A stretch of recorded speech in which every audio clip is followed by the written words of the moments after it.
تاریخ انسانیت کا وہ راز جو آج بھی دنیا کی نظروں سے اوجھل ہے، مگر جس کا ذکر قرآن کریم میں پوری وضاحت کے ساتھ موجود ہے۔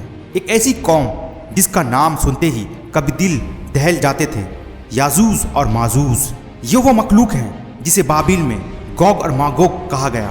احادیث بتاتی ہے کہ ان کی تعداد اتنی زیادہ اور فطرت اتنی ویسی کہ یہ جس زمین سے گزریں گے وہاں زندگی کا نام و نشان مٹا دیں گے۔ روایتوں میں آتا ہے کہ یہ ٹڈی دل کی طرح امڑیں گے، دریاؤں کا سارا پانی پی جائیں گے، اور جب ان کا پہلا گروہ گزرے گا تو آخری گروہ کہے گا کہ شاید کبھی یہاں پانی ہوا کرتا تھا، نہ کوئی رحم نہ کوئی قانون، صرف بھوک، تباہی اور فساد۔ جب ان کا ظلم حد سے بڑھ گیا، اس وقت کے مظلوم لوگوں نے ایک عظیم بادشاہ سے فریاد کی، حضرت ذوالقرنین، وہ بادشاہ جنہیں اللہ نے مشرق سے مغرب تک اقتدار، علم اور وسائل عطا کیے تھے۔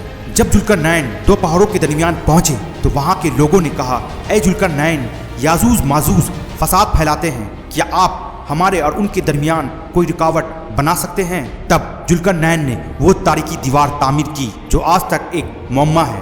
قرآن کی سورہ کہف گواہی دیتی ہے کہ یہ دیوار عام پتھروں سے نہیں بنی تھی، بلکہ لوہے کی بڑی بڑی چادروں اور پگھلے ہوئے تانبے سے بنائی گئی تھی۔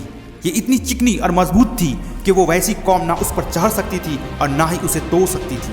صدیاں گزر گئیں، وہ دیوار آج بھی موجود ہے، مگر اللہ کی حکمت سے ہماری نظروں سے پوشیدہ ہے۔ کچھ محققین کہتے ہیں کہ یہ دیوار داغستان یا جارجیا کے پہاڑوں میں چھپی ہے، کچھ اسے وسطی ایشیا میں تلاش کرتے ہیں، مگر حقیقت یہ ہے کہ یہ اللہ کا وعدہ ہے جو اپنے وقت پر ہی مقرر ہوگا۔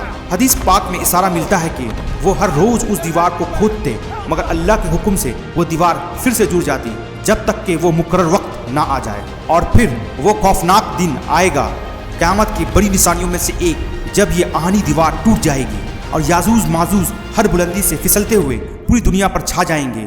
انسان قلعوں میں بند ہو جائیں گے، ہر طرف صرف موت کا رقص ہوگا۔ اس وقت حضرت عیسیٰ علیہ السلام جو دوبارہ دنیا میں آ چکے ہوں گے، اپنے ساتھیوں کے ساتھ کوہ طور پر پناہ لیں گے اور اللہ سے گر گرا کر دعا کریں گے۔ تب اللہ کی مدد آئے گی، کوئی فوج نہیں بلکہ ایک معمولی سا قلعہ جسے ناگف کہا جاتا ہے ان کی گردنوں میں پیدا ہوگا، اور ایک ہی رات میں یہ کروڑوں فسادی ہلاک ہو جائیں گے۔